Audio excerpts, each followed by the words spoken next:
Alright guys, I have finally managed to make it back down to the garden after a very long break, which is okay because it's hot and Evelyn doesn't want to go to bed right away. She's finally down. Before I start picking some veggies for dinner tonight, Luke asked me to quickly update you guys on the progress of the fencing. Now Luke is pretty flat out these days. He comes home and he's usually either straight in the garden or working on the fence line. Tonight he's got to drop the kids off in town, so he won't be doing anything tonight, but so flat out he's making mistakes all over the place. So while we go and pick veggies and do whatever else needs doing, I'm going to point out to you guys all the things he's mistaken. Well, you know, it happens when you're that overwhelmed. So let's just have a look. We have a new fence line up. So these are the tall ones for when the emus and ostrich get much bigger. They are meant to be 3 meters apart, and he has made the mistake of miscalculating spaces. So they are, especially this one over here, I don't know if you can kind of tell, these two here are only 2 meters apart, and there's a few there that are 2.5 meters apart, and that means he's probably going to be about 4 posts short, which I'm sure you can find some more somewhere, or go to the store and get some more. But that is mistake number 1. So as we walk, let's hold the camera this way. So he's put up this fence line here, which is the front of the emu and ostrich. Well, it's actually going to be the ostrich in the long run. It's the front of the ostrich pen. We can see some geese enjoying the pond life over here. Is there enough water in there for you? Oh, look at them.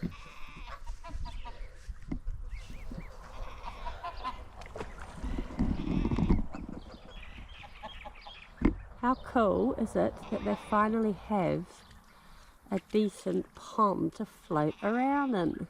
Back to the fence. So this post behind me here is the far front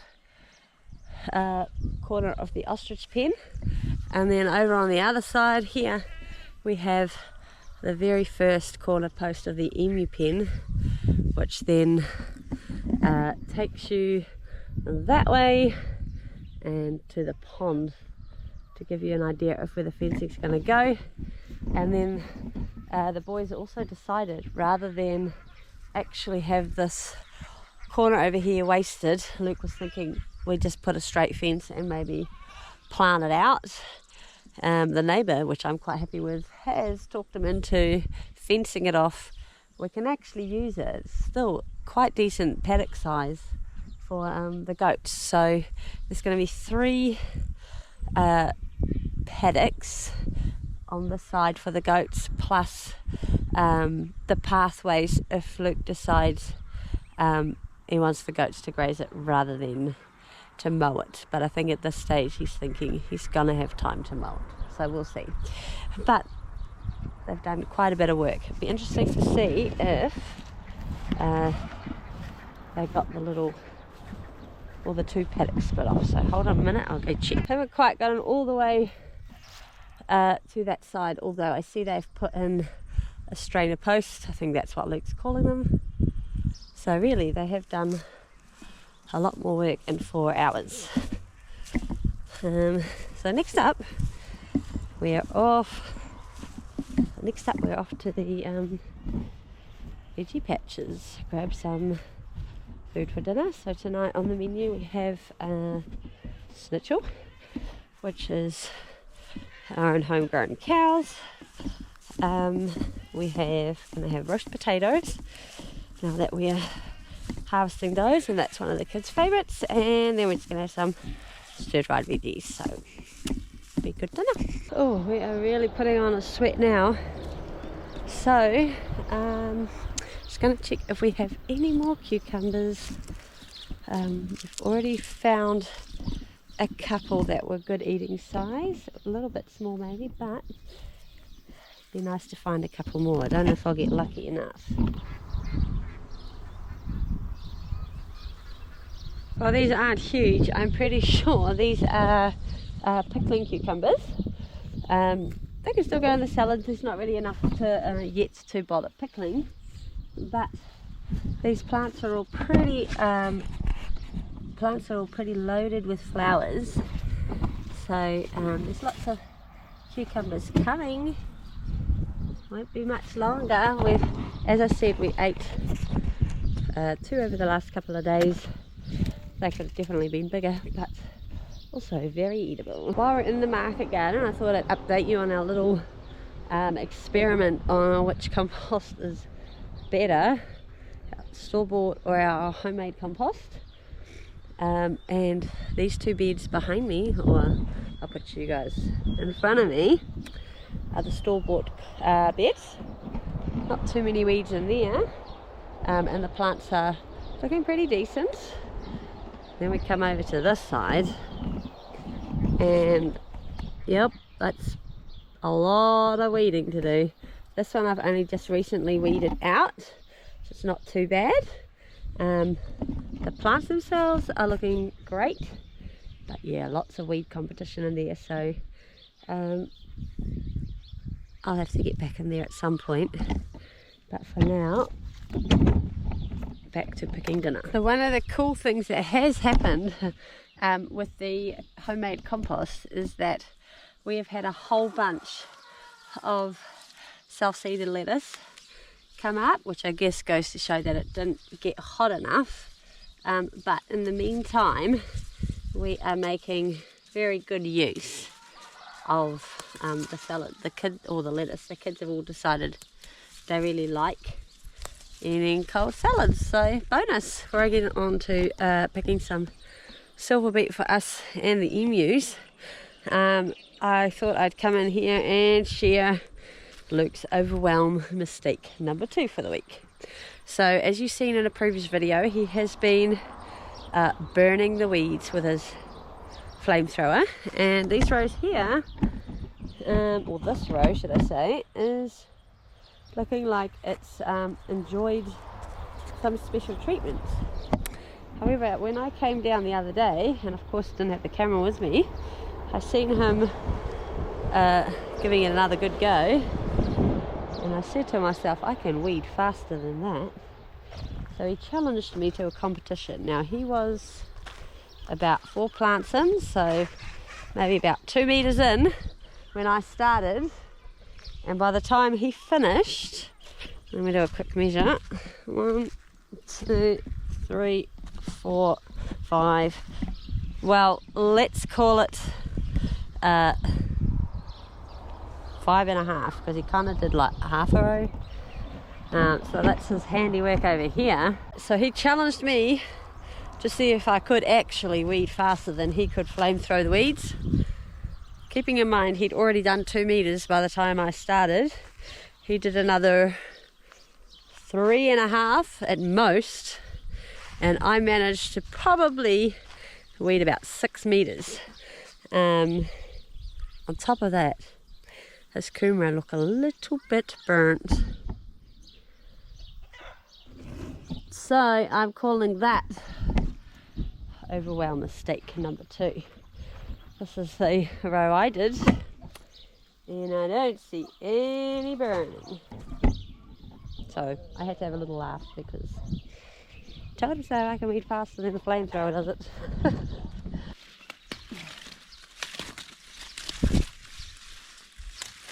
Okay, so his tomatoes are still alive. Yep. They're probably in desperate... Oh, hang on. No, that is planted. There's a whole bunch here that look pretty dead. Oh, look at what we have there, a spade. Right. So, talking about tomatoes. Oh, ow. Oh, hot, hot, hot. Ow. Okay. Why am I not wearing shoes, you ask? Whew. was actually really super hot. Ow, ow, ow, ow. Okay. Starters, I dropped my shoes somewhere. People losing grounding anyway. Oh. Okay, give my feet a break because that hurt. Please tell me my basket's not in the garden. I feel like it is in the garden. Right. Who here believes in the benefit of grounding? Why on earth would I walk into the garden on a black mat with no shoes on? Other than, well, I don't know. Let's not get into that conversation. Those of you who believe in grounding, let me know. Surely I'm not the only crazy person out here. I'm going to have to go back in there and grab my basket. I think I left it in there. Right, shoes for the win that time. On to overwhelm mistake number 3. So last night Luke informed me he had left some eucalyptus trees up in the food forest in their little pots, and they haven't been watered at all, as have his spare tomato plants. So in an attempt to rescue them last night, it would have been like close to 9 o'clock, we brought them down. Eucalyptus, no, some might pull through, some definitely may not. Tomatoes, I don't think it takes an expert to say they're probably not going to make it. But, well, Luke's one of those people that hopes the best through everything. So, they're in the bucket of water with the eucalyptus. But, on to the next quest. Let's see if we have any tomatoes in the greenhouse today. Oh my goodness, it is hot, hot, hot.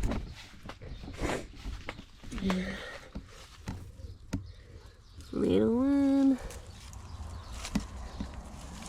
That one will work.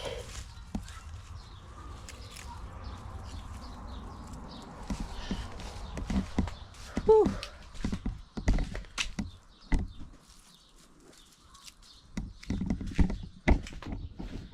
No one would want to stay in here for longer than they absolutely have to.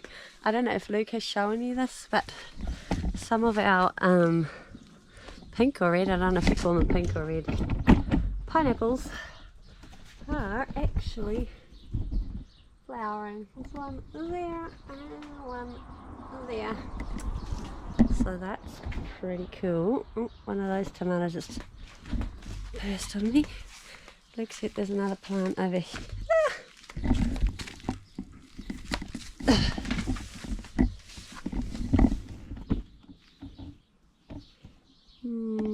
That can go longer. Alright. I do not know how anything... Sorry, this camera is just jumping around with me. Don't know how anything survives on that heat.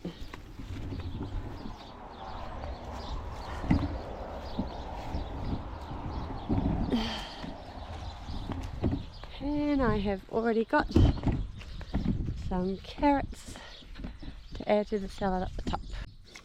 Hello. Hi. You've had a swim, haven't you? Hi. You had a swim. Hi, cuties.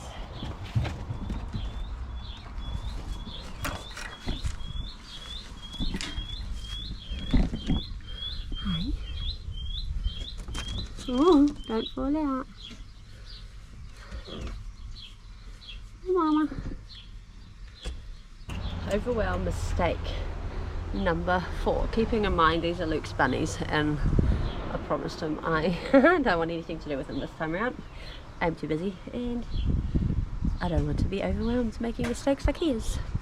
Overwhelmed mistake number 4 is he has still not fixed up one of these bottom cages, resulting in us now, sorry, just fixing the camera.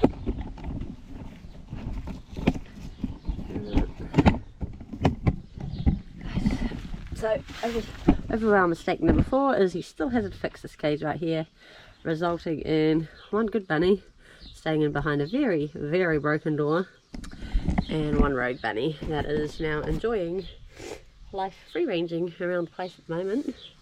I just said to Luke I'll probably process them in the next week or so, because it's not really an ideal situation, but for now those bunnies seem happy enough. One more mistake to get to, which is not a big one, it's just a change of plans. Alright, overwhelm mistake number 5. Ordered a whole heap, you'll have to ask him exactly how much, Woodchip this week, which got delivered on Monday and was going to be put, I'm pretty sure I showed you in a previous video, down the bottom on a big tarp. Truck driver showed up, took one look at the driveway and said, I remember this driveway from 2-3 years ago, and promised myself I would never go down it again. So it is now sitting in his car space. But like I said, no big deal, just going to take a little bit of extra muscle to bring it to where it needs to go. In the meantime, I am going to make a start on dinner. So it's the afternoon of the next day and we are just heading down to the bottom. Luke's just come home and is straight back onto the fence, so I thought we'd get some action on the camera for you guys. Go Evelyn! Are you excited to see Daddy? Yes? You excited to see Daddy?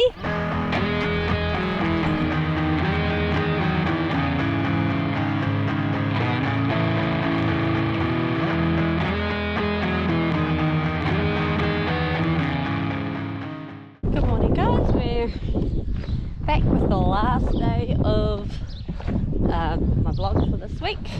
I'm just going to chuck some eggs in the stall and then I am going to do some work on the next step up for the emu and ostrich pen. So they're currently outside in the chick rearing pen, but they are growing tall pretty quickly, so they are due to be moved up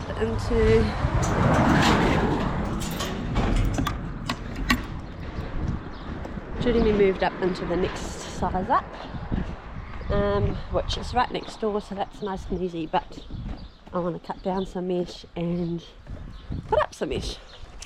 So that's going to be my job cut out for the day. Louie!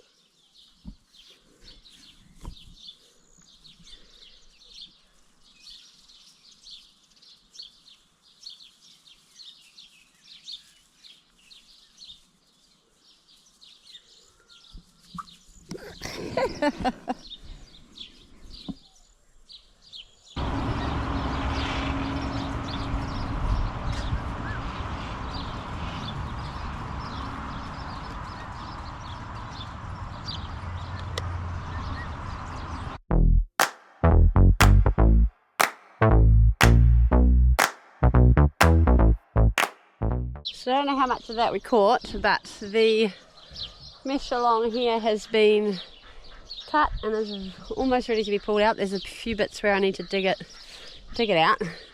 But as I've been working away, I am wondering whether the emus and ostrich would even fit or attempt to go through some of these holes. Because if I have to fix all the holes, there's a lot of work to do, whereas if we don't think they will go through, they can probably come in here today. So there's lots of these gaps where the goats have stood on the mesh and essentially broken it. We do have a long-term plan on changing up these fences so that we can use them for multi-purpose. So the idea is we get rid of the middle two beams and put in a thicker mesh, essentially chain link mesh, and then the goats should not be able to bust that down. But in the meantime, we are working with what we've got. Do I think the emus will go through this hole? Not really, but is it worth the risk? I'm not sure it is. So I'm going to have a little chat to Luke and see what he thinks. Alright, just in case they decide I want to say hello, I'll sit and chat over here. But I have completely forgotten about taking the camera with me, so we've been about doing our day. I've rehung the gate, and that's about it for the emu pen. So I think I am going to at least fix the holes in between the bottom and the second to bottom rung, but that's going to have to wait till tomorrow. We have a very busy day for the rest of the evening, but it is time to end this video, so I'm going to go down and pick some vegetables for the emus and some willow for the goats, and then I'm going to head in and make dinner before heading out with the 3 oldest for their various youth programs. So that's going to be the end of the video for today, and hopefully we'll see you on the next vlog where we share more of what is going on our little homestead. Deb's out.